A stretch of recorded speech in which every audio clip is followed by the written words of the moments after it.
Bonjour à toutes et à tous, chères flammes, chers êtres en chemin d'éveil. Je suis Laure, je suis thérapeute quantique et je vous accompagne sur vos parcours d'éveil. Donc n'hésitez pas à me contacter si vous souhaitez une consultation. Maintenant, les consultations, ce sera à partir du mois de septembre, puisque je vais prendre des congés en août.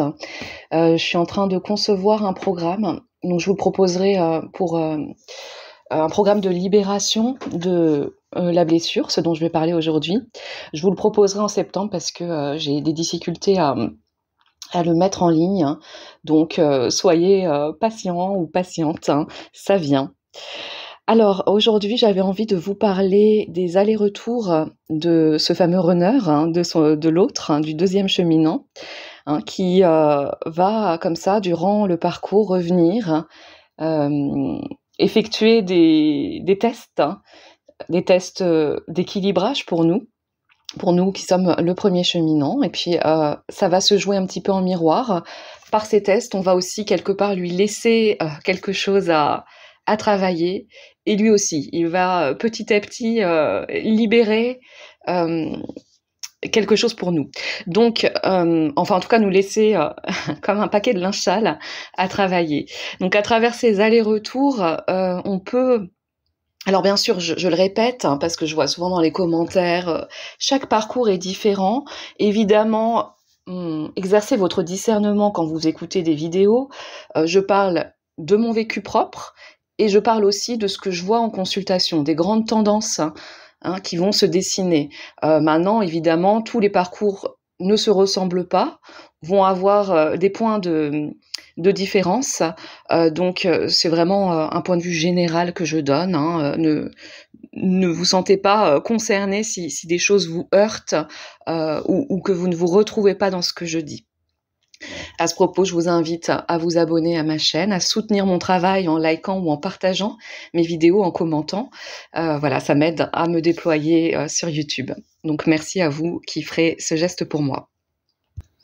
Donc moi, plus mon parcours avance, plus je vois aussi donc dans les consultations les parcours qui avancent, et plus je ressens qu'on est sur ce parcours d'éveil pour nous, pour notre âme, et pour sûrement et avant tout libérer notre blessure. Donc l'autre, il nous permet de mettre en lumière les aspects subconscients de cette blessure et de pouvoir la voir en face, c'est-à-dire qu'il incarne notre blessure et il nous permet, dans l'incarnation en 3D, de nous y confronter pour faire évoluer notre âme.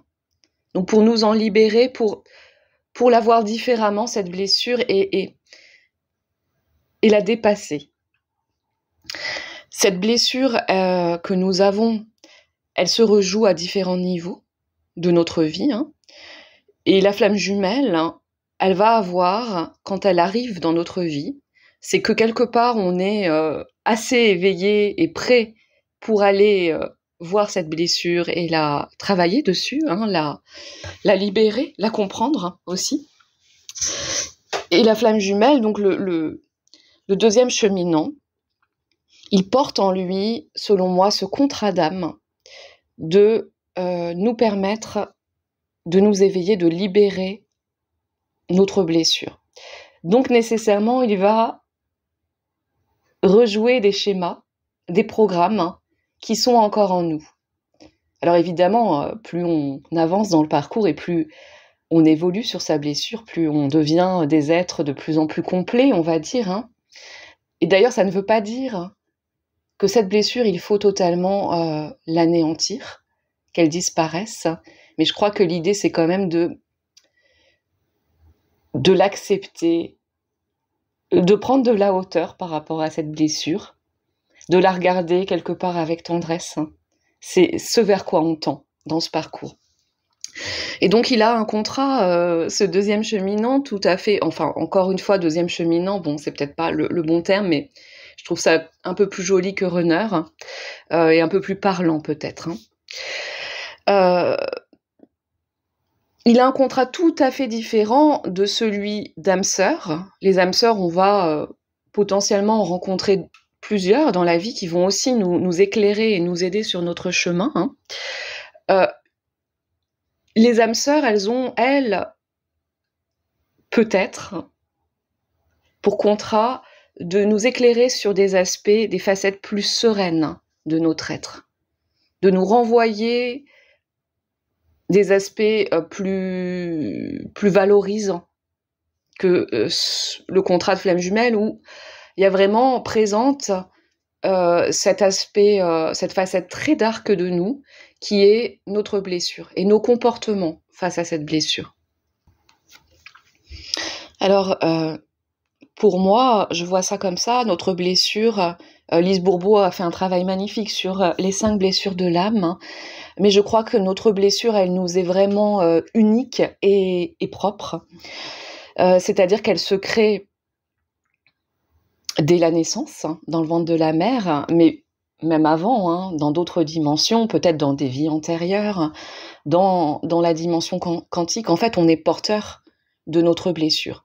Et donc, on choisit aussi la famille qui va nous permettre de réactiver cette blessure dès tout petit, à travers différentes situations, hein. Enfin, on en est porteur, donc quelque part, on la matérialise dans la 3D, à différents niveaux, dans différents liens, etc. Et elle crée donc ce sentiment que décrit Lise Bourbeau d'abandon, de rejet, que je relie aussi à l'illégitimité, le sentiment d'illégitimité, de trahison, d'injustice et d'humiliation.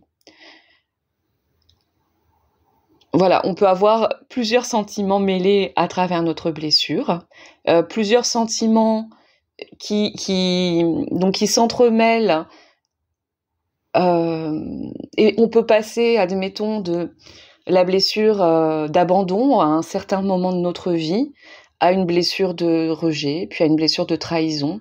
En fait, je crois on porte en nous tous ces sentiments, et certains vont avoir peut-être plus de difficultés à être libérés. Ils vont être plus flagrants. Donc, ces allers-retours du 2e cheminant nous permettent de venir nous frotter à notre blessure, de venir comme nous tester, pour nous montrer nos évolutions. C'est important de voir comment les choses, l'énergie a changé dans le lien, parce qu'à chaque retrouvaille, à chaque communication un peu test comme ça, on va voir que il y a des petits détails qui sont différents. Il y a des choses que l'autre dit, que l'autre fait, qui ne sont plus comme avant, qui ont évolué. Et ça, c'est quand même un indicateur que notre blessure, elle est différente, elle a évolué.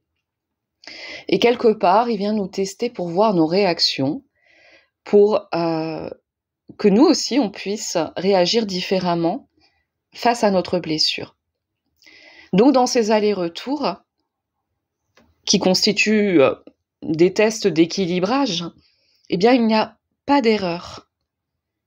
Donc, je crois que c'est pas nécessaire de s'en vouloir si on retombe dans les bras de notre flamme jumelle qui nous a fait les pires coups tordus plusieurs fois. Hein, à chaque fois, peut-être, on a besoin d'aller reprendre une leçon et puis de nous évaluer, de voir aussi que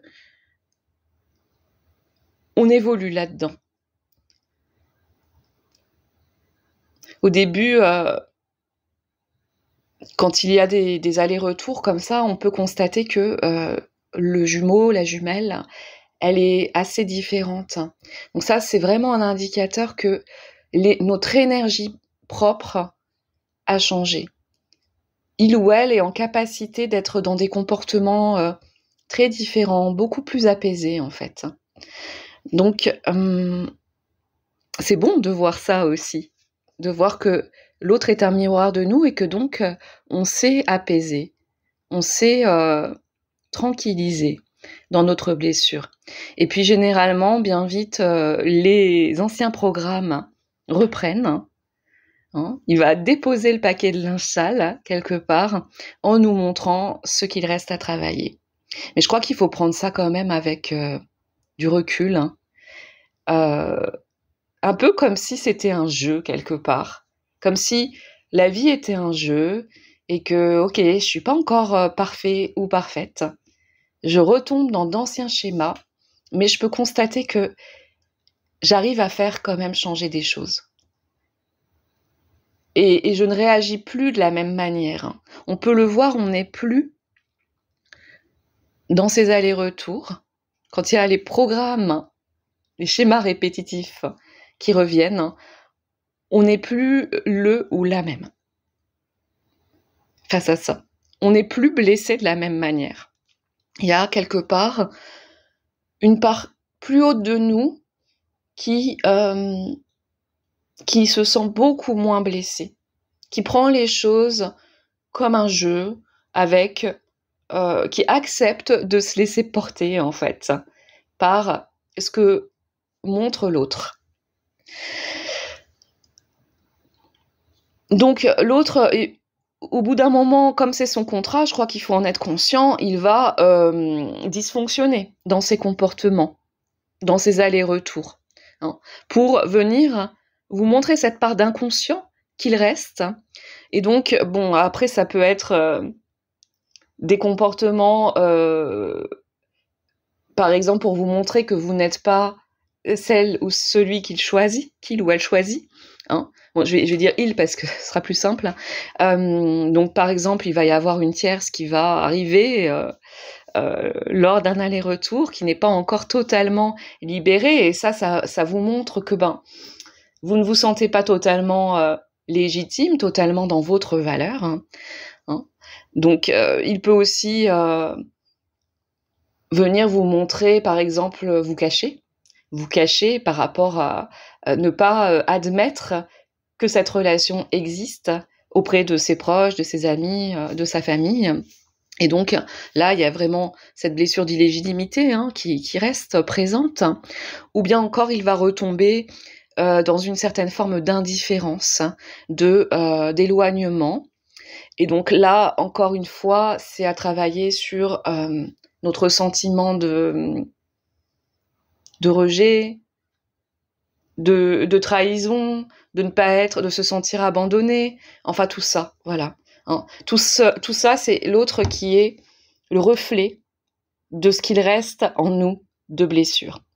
Donc je crois que quand ces allers-retours adviennent, c'est important de se réunir avec nous-mêmes et de ne pas prendre les choses trop à cœur, de reconnaître que l'autre est le reflet de notre blessure, l'incarnation de cette blessure, et de se dire qu'on peut vraiment modifier les comportements, et même dans l'instant, hein, en réagissant différemment de ce qu'on a programmé en nous.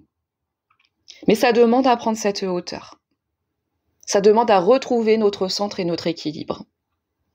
Et parfois, ça demandera à nous affirmer dans ces allers-retours. C'est-à-dire quelque part à rejeter l'autre, à dire à l'autre moi je n'accepte plus cette blessure telle qu'elle est. Je ne lui fais plus confiance à cette blessure, je suis devenue quelqu'un d'autre et donc je ne t'accepte plus comme ça. Quelque part, c'est aussi pour lui que vous faites ça. Et vous allez lui dire va régler ce qui dysfonctionne. Va travailler sur toi, moi je n'accepterai pas que tu me montres la même chose et que tu me blesses. Et au bout d'un moment, du coup, quand on a libéré, équilibré, hein, en soi sa blessure, c'est vrai qu'on peut être, moi je le vois, hein, on est très attiré. L'autre, il nous appelle, il y a un contrat d'âme. Donc il va nous appeler à venir nous tester dans la 3D.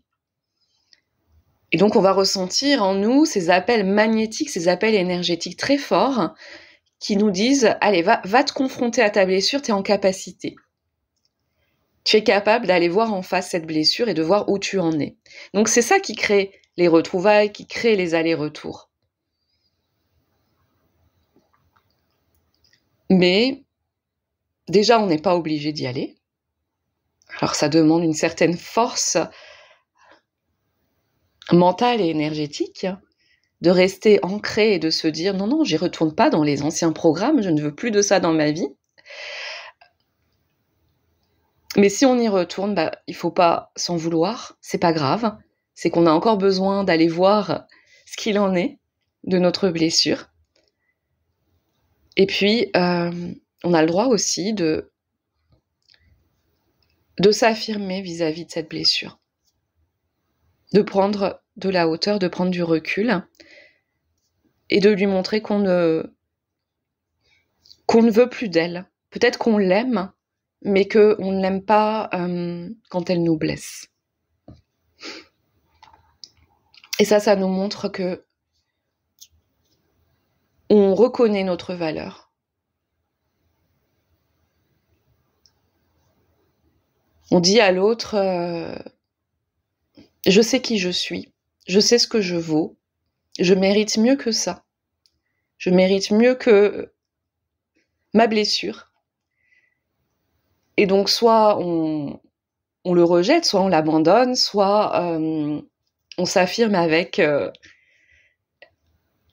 et l'autre, après, c'est à lui de faire son job. Il fait son job pour lui, pas pour nous.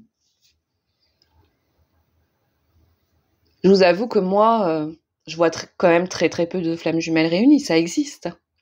Mais je crois que ça va piquer les oreilles, mais c'est peut-être pas le contrat. En fait, ça pique pas les oreilles quand on est avancé sur le parcours. Quelque part, on est conscient que l'autre, il vient faire ça pour nous et que c'est pas la réunion qu'on cherche. C'est vraiment l'évolution de notre âme, c'est vraiment l'éveil de notre âme et de tendre vers l'amour qu'on a pour nous. D'ancrer cet amour au plus profond de nous. On n'a plus envie de vivre les mêmes schémas souffrants, les mêmes schémas de rupture. Et donc, quelque part, il y a une forme de protection à ne plus vouloir de cette blessure dans sa vie. Et je pense que c'est tout à fait humain, tout à fait normal de ne plus vouloir vivre dans la blessure. Et donc, très logiquement, dans cette phase-là du parcours, quand on n'a plus envie de retrouvailles avec l'autre, de réunion, d'être face au même schéma et à la même blessure, très logiquement, il y a des âmes sœurs aussi qui viennent nous montrer que la blessure, elle est bien libérée. Des ou une âme sœur qui est là aussi, en toile de fond, et qui nous montre le côté lumineux de notre être. Heureusement, parce que ça fait du bien d'avoir aussi un miroir de notre amour. Ça, j'en ai parlé dans la vidéo les chasers qui retrouvent un nouvel amour. Quand il y a évolution, il y a des miroirs qui apparaissent. Et c'est vrai que la flamme jumelle, elle n'est pas vraiment dans ce contrat-là de nous montrer nos côtés lumineux. Il peut y avoir des moments où elle va nous dire, elle va nous montrer ça, mais très vite ça repart dans autre chose, dans le côté plus dark. Donc, et du coup, l'autre, la flamme jumelle, elle est toujours là, elle jalonne le parcours, jusqu'à ce que, je crois, au bout d'un moment, on n'ait vraiment plus besoin de s'y frotter à sa blessure. Et peut-être que c'est ce moment-là où la blessure, elle est totalement acceptée, elle est aimée, elle est comprise aussi, elle est reconnue à l'intérieur de nous. Peut-être à ce moment-là, c'est possible d'avoir une relation pacifiée avec l'autre. Et cette relation, elle ne prendra pas forcément la forme d'une relation sentimentale, mais de quelque chose qui est pacifié, et on peut se regarder en face, on peut se confronter l'un à l'autre, on peut se parler sans que la blessure se réactive.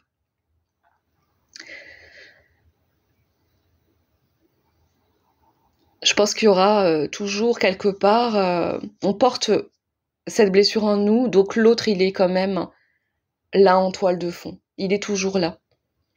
Il est toujours là. Mais ça ne veut pas dire qu'on va accepter que dans la 3D, il prenne de la place. Dans notre vie. Au bout d'un moment. Donc je crois que l'idée quand même, c'est d'aller à un moment se connecter aux liens, aux miroirs qui nous font du bien. Sans voilà, renier cette flamme jumelle qui nous a aidés à en arriver là où on est. Mais au bout d'un moment, marre de la blessure en fait. Marre de la blessure, de vivre toujours ça. Et il y a vraiment un truc qui nous dit on vaut mieux, quoi. On vaut mieux, et donc allons vers les miroirs, les personnes qui nous permettent d'évoluer dans la lumière, de nous faire du bien, de nous aimer, de nous proposer des relations qui sont tranquilles, qui sont pacifiées, qui sont dans l'amour, l'amitié, la sincérité, qui sont... je crois qu'on ne pourra jamais se débarrasser de l'ego, mais qui ne viennent pas piquer notre ego au point qu'on se sente minable, quoi, qu'on se sente nul, qu'on soit dans une souffrance atroce. Bon, vous avez compris, je pense. Donc c'est tout un travail sur soi, d'amour de soi, de se valoriser, de savoir ce qu'on veut pour nous, ce qu'on veut vivre, et de manifester des liens, des miroirs qui soient tout simplement plus agréables, plus sécurisants. Bon, je pense avoir à peu près tout dit sur le sujet. N'hésitez pas, vous, à réagir, à commenter, toujours avec bienveillance, si c'est faisable. Je vous remercie de votre écoute et je vous dis à très bientôt, une très belle soirée ou une très belle journée.